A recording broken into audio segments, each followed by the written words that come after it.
Oh, hi everyone. Mr. Graham here.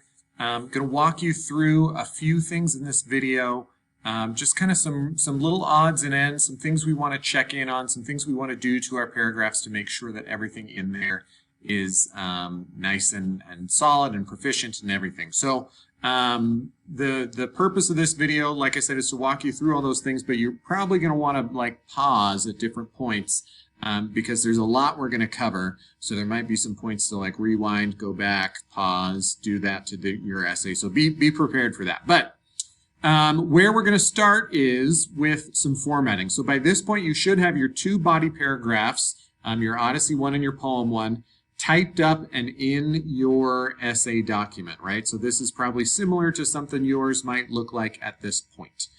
We're going to start with making sure that our essay is formatted in the right way.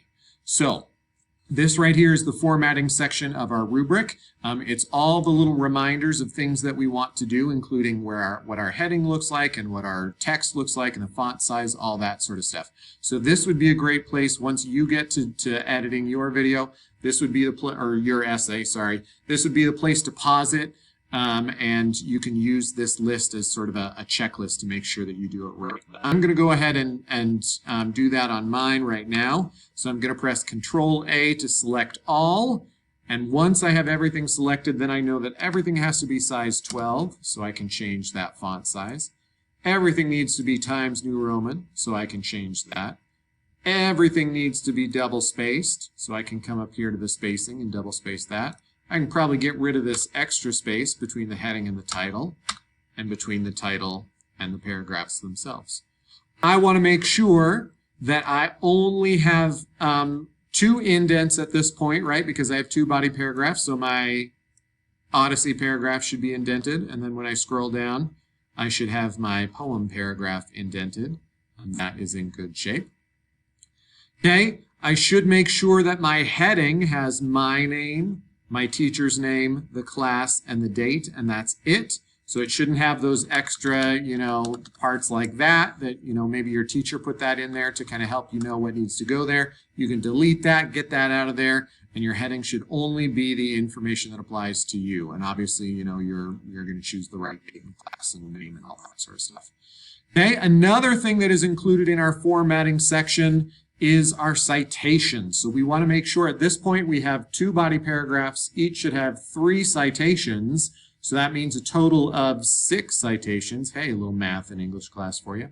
6 citations throughout the 2 body paragraphs that you have in there. To make sure that you have 6 citations, one thing you can do is do a little search. So if you press Control F, that'll bring up the Find feature, and I can literally just search for parentheses, and it'll show me how many are in there. So right now there's 5 open parentheses in my document. There should be 6, so I must be missing one somewhere. But let's look through and make sure I've got them. So this is my first body paragraph. I've got a citation for my first yellow, red, red after the evidence sentence. I've got a citation here in my second yellow, red, red. It's got the author's last name, the page number, got the period on the outside. Looking at my third one, I've got a citation there. That looks pretty good. Period on the outside. Scrolling down. Oh, somewhere in here, look at that. I've got a quote right here that is missing the citation. So I'm going to make sure I get the period out of there. After my quote, I'll put parentheses. And then for your poem paragraph, all you need is the author's last name. Kipling. That's my author for my poem. Obviously, you'll put in the author of the poem you're writing about. Put the period on the outside, and then I can double check. There's my second to last, and my last citation. So that should take care of our formatting. The title we don't have to exactly have yet. We can worry about that later, but if you can do it now, that's great. I got my citations. Color coding is another important thing. That's part of following directions, so we want to do that, and all of this sort of stuff. So that's the formatting piece. I'm going to have this would be a good time to pause and make sure you've done all that. And then we'll come back together in a second and we'll talk about the next thing we need to do. We're back. All right, so the next task is going to be an easy one, but it might take you a little time. So the next task that we want you to do is we want you to make sure you have transitions everywhere that they should go. So that means a main point transition for all your main points, an in the text type transition for all your evidence, and this shows that type transition for all your elaborations. The way you're going to double check that and the way that you're going to show us, your teachers, that you have them in there is that you are going to, oops, let's close that out of there. You are going to bold all of your transitions. So if you look in my first yellow, red, red, I've got a to begin right there. So I'm going to highlight that and bold it to make it stand out. If I can't find the transition, well then I'd better add one in so that I can make it bold. Okay? In my evidence sentence, I have the story states. Now, I led into this one with a little context because I'm a fancy schmancy special writer, but I still have the story states in there that shows now I'm leading into a quote, so I make that bold. And then looking in my elaboration sentence, I can say, the listener's word choice, blah, blah, blah. This shows the theme is illustrated because, oh my gosh, there's my transition, right? So I can bold that piece. Okay, so you should, again, in each body paragraph, you're going to have 3 yellow, red, reds. Each one of those has some form of a transition.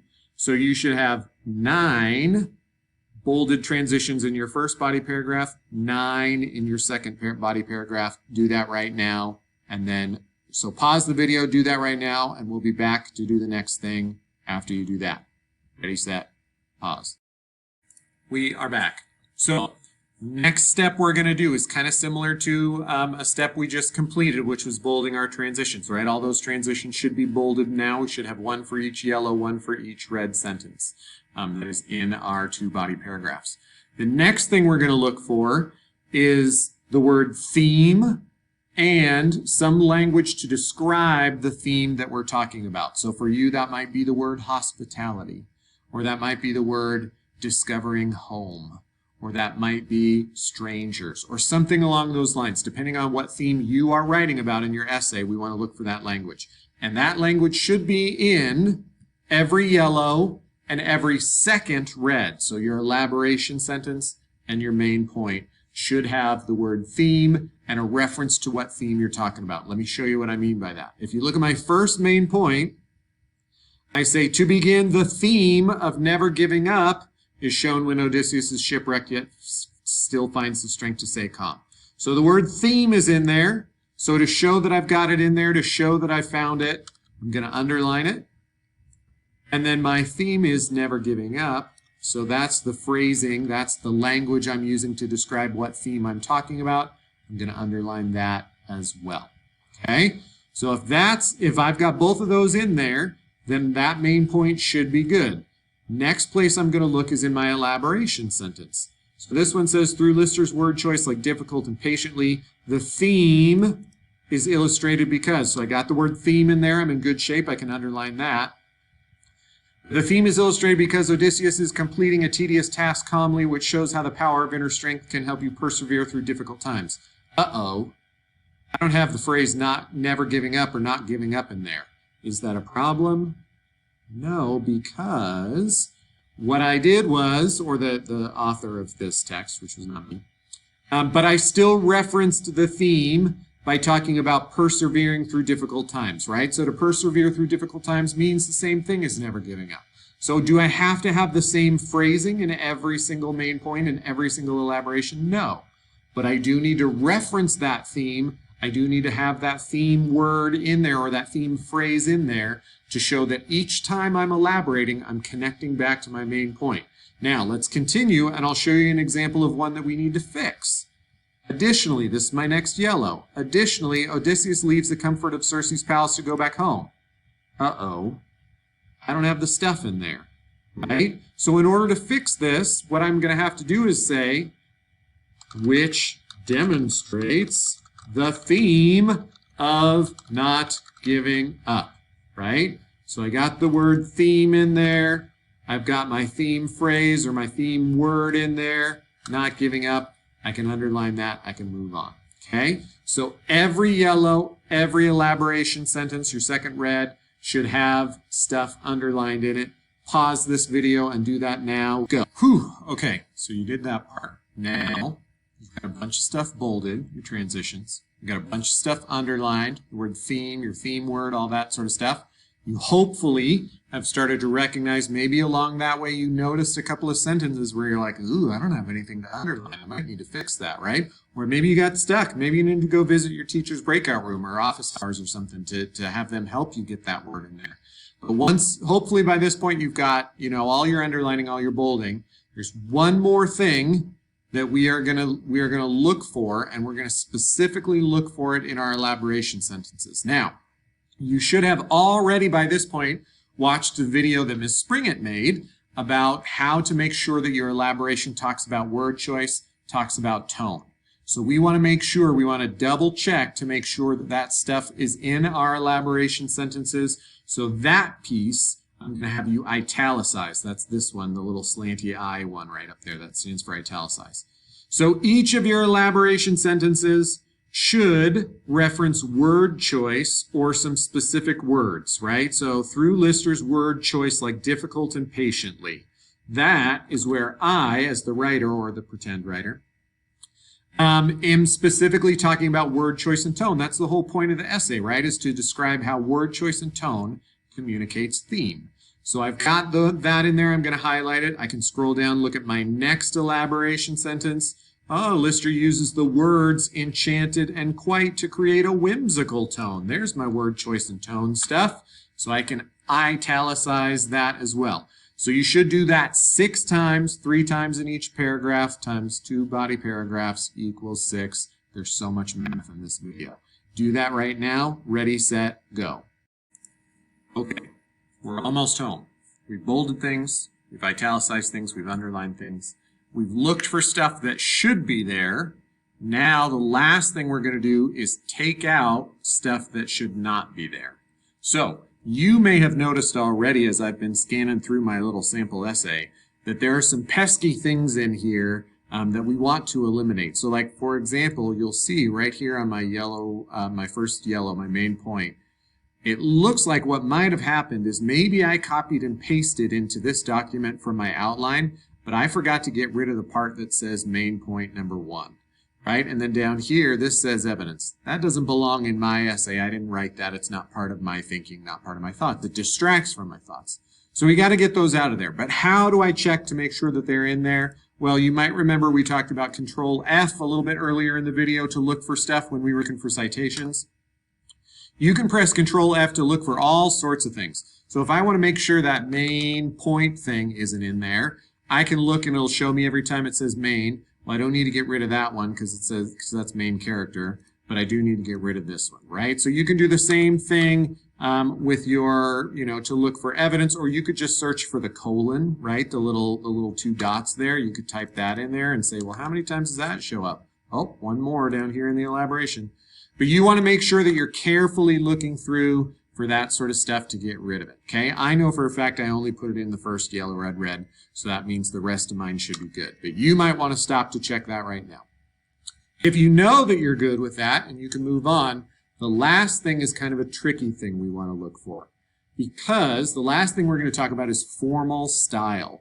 So if you remember when we first talked about formal style, that means using the type of language in an academic paper that belongs in an academic paper. We're not using slang, we're not using emojis, we're not using like casual language and contractions and that sort of stuff. But the one thing that I think is particularly a bugaboo in this essay is the personal pronouns. So if you remember, we said we're not supposed to use I or I think in formal language. We're not supposed to use you or any pronouns about the reader. We're not supposed to address them directly. We're not supposed to say, me or my or any of that stuff. So we want to look for that by using our Control F feature as well. Specifically, I think the one that's going to be the most, at least from the essays that I've seen as I've been skimming through them, the hardest one I think for us is going to be this word you, right? So I'm going to look for the word you. Turns out that it's in my essay 11 times. Now, some of those 11 times might be in quotes, right? So it might be part of a quote that I've pulled from the poem or I've pulled from the book, and those yous are okay. But yous need to get out of my writing. So, for example, this first one here is in an elaboration sentence. So it says, through Lister's word choice like difficult and patiently, the theme is illustrated because Odysseus is completing a tedious task calmly, which shows how the power of inner strength can help you persevere through difficult times. Can't have that you in there.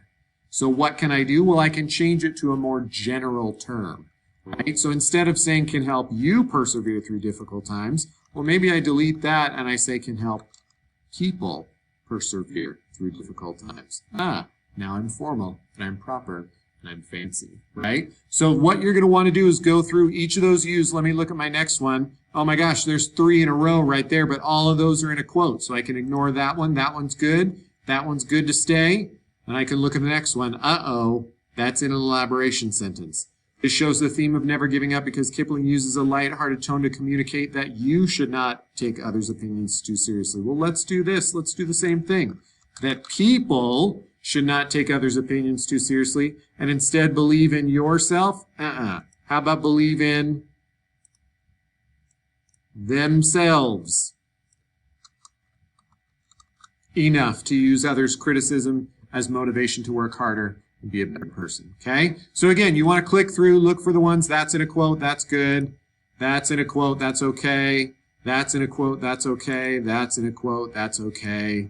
And I should be good, right? So as long as all the U's in there are in quotes, then you're all right. If you've got any U's that are outside of quotes, those are the ones you need to fix. You can also do the same thing with me. Again, it's going to pull up anytime those letters show up, so you'll have to ignore like, well, every time theme is in there, it's going to think that's in there. It's going to be hard for you to search for I's, right? Because every time the letter I is in there, it's going to highlight that. I don't want to go through 239 examples, but it's worth it to give my essay a close read through looking for that capital I personal pronoun so that I can get that out of there. And it's not, I think the theme is home. It's just the theme is home, right? So subtract out those pronouns. Take some time to do that now. And that is the end of this video. You've been a trooper. We've done some math. We've solved some problems. We've highlighted some things, bolded some things, underlined some things, subtracted some things. You should be good at this point.